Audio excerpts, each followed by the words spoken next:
Hey, good morning, Michael. This is a quick demo video for you for your Raxus Starkiller.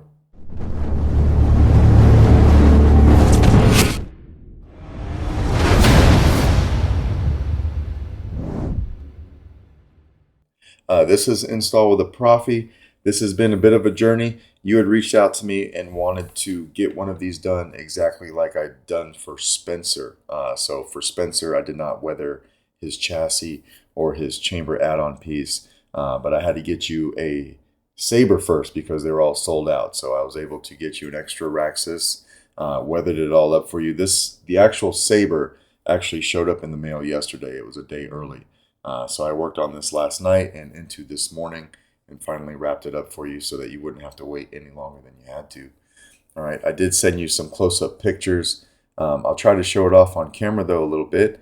Did some weathering. This steel emitter right here, this steel emitter is made out of steel. I was going to say it was made out of steel, but this emitter is made out of steel. So we got the heat stain treatment.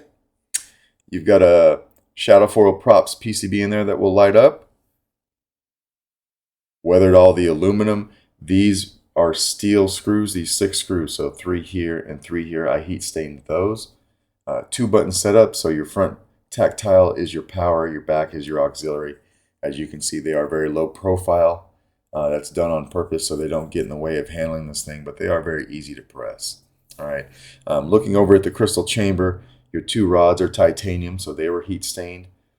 Your crystal base was heat stained titanium, and the upper rod that is coming down to touch your real quartz crystal and the piece that it connects onto were both titanium as well, so they got heat stained.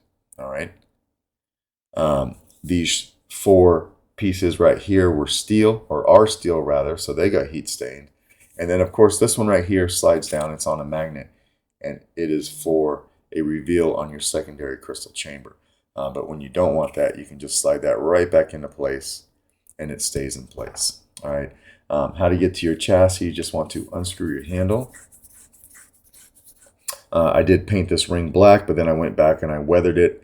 I wanted it to have just a real worn look, just like that. All right, so that's what I did there as well. But when you take this handle off and put it on, it's a tight fit, but it does go. All right, just kind of give it some twists as you're putting it on or taking it off, and you won't have any problems. This is your taco shop chassis. You've got your secondary chamber right here, so you have another crystal in there with a spinning piece right up here that I'll show you here in a second. I made this light up down here. This is lighting up in a broken circuitry fashion, so you'll see that. This is your battery cover, and it's held on with magnets. So if you ever want to pop this off, which you will eventually have to do because you'll have to take the battery out to charge it. All right, just pop that off. You have an 18350 battery in there, so you'll take that out, charge it every so often, put it back in there, and snap this back down into place. It's held on with 4 magnets, but more so than the magnets, it is a pretty tight snap fit on there, so it's not going to go anywhere. All right, and you've got a kill switch located right on the bottom of that battery cover, right here. A 28mm Smuggler's Outpost Elite speaker, and when you flip it around, you got an OLED screen right here. This is your board cover. It also is held on with magnets. You can pop that right off.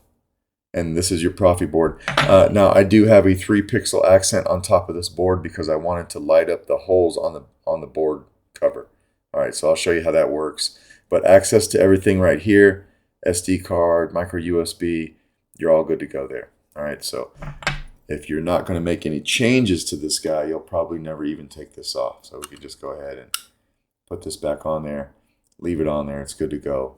Come over here and flip this kill switch. When you do that, you've got my boot up screen on the OLED. You flip it over here, you can see both of your crystal chambers doing a little something different until we turn the Saber on. And that's when you get to see your spinning piece right here, the broken circuitry effect right here, right? And then I have your main crystal pulsing. And then these LEDs are all fired up as well.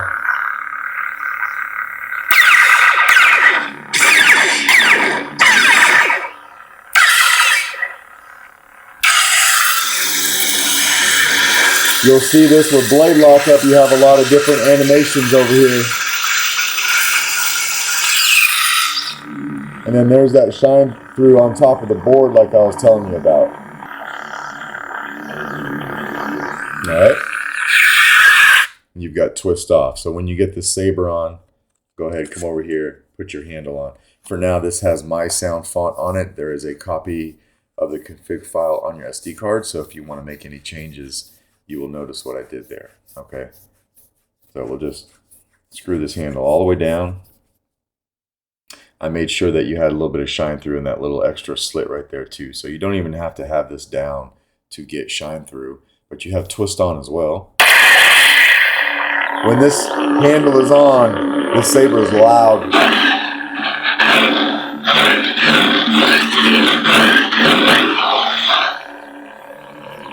You got that shine right there. I'll come over here and slide this down for your secondary chamber visual, right? Slide this back in and twist off. This is your blade retention. So just back this up a little bit. You don't have to take it all the way out. You'll need a 7/8 inch blade. I'll put a 7/8 inch blade down in there. Hit those pins. Screw this all the way down to lock your blade in, and now you're good to go.